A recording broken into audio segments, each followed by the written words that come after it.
अस्सलाम वालेकुम गाइज़, क्या हाल चलें। Welcome to my technical Umar Malik channel में खुशामदीद कहते हैं। आज हमारे पास आया है एनोस नोकियास का मोबाइल और इस चाइना का है वैसे तो। और इसकी क्या है कि चार्जिंग बेस V3 लगी हुई, तो हम इसको रिप्लेस करके 8600 बेस लगाएंगे इसके ऊपर।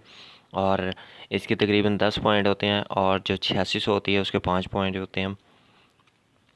तो आप लोगों ने क्या करना है, इसको अच्छी तरह पेस्ट लगा लेनी है।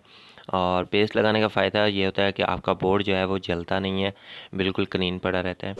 अगर आप हीट लाइटर की मदद से इसको उतारते हैं, तो अगर आपके पास हीट गन है तो आप हीट गन से उतार सकते हैं। अगर हीट गन ना हो तो आप इसको लाइटर की मदद से भी उतार सकते हैं। लाइटर की मदद से उतारने का फ़ायदा या हीट गन से उतारने का ये होता है कि आपके पॉइंट जो हैं वो टूटते नहीं हैं, बिल्कुल रेडी और एकदम साफ़ रहते हैं। और उनके ऊपर दोबारा पॉइंट्स मतलब टांका लगाने में आसानी हो जाती है। उसके बाद हमने ग्राउंड को निकाल लेना है। ग्राउंड को निकालने के बाद अच्छी तरह और इसके ऊपर आपने सोल्ड लगा लेना है थोड़ा सा, क्योंकि हमारा पॉइंट जो है मतलब 600 बेस जो है वो अच्छी तरह काम यहाँ पर पकड़ बना पाए।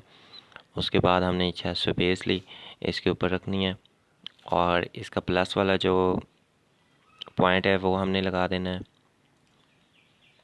अच्छी तरह लगा लेना है प्लस वाला पॉइंट। और उसके बैक साइड पे जो पॉइंट है वो हमने अच्छी तरह चेक करके लगा लेने हैं।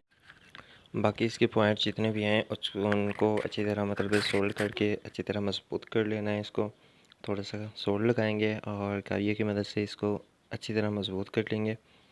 और हीट लगा के भी आप इसको मजबूत कर सकते हैं, जो हमने नीचे पॉइंट ग्राउंड निकाली थी वो भी। और उसके बाद हमने इसके जो माइनस वाला पॉइंट है उसको बेस के साथ अटैच करना है, तो वो हमने अटैच कर दिया है। उसके बाद हम इसको चार्जिंग पे लगाते हैं और ये 100% वर्क कर रहा है। उम्मीद है आप लोगों को ये छोटी सी वीडियो पसंद आई होगी। Like comment share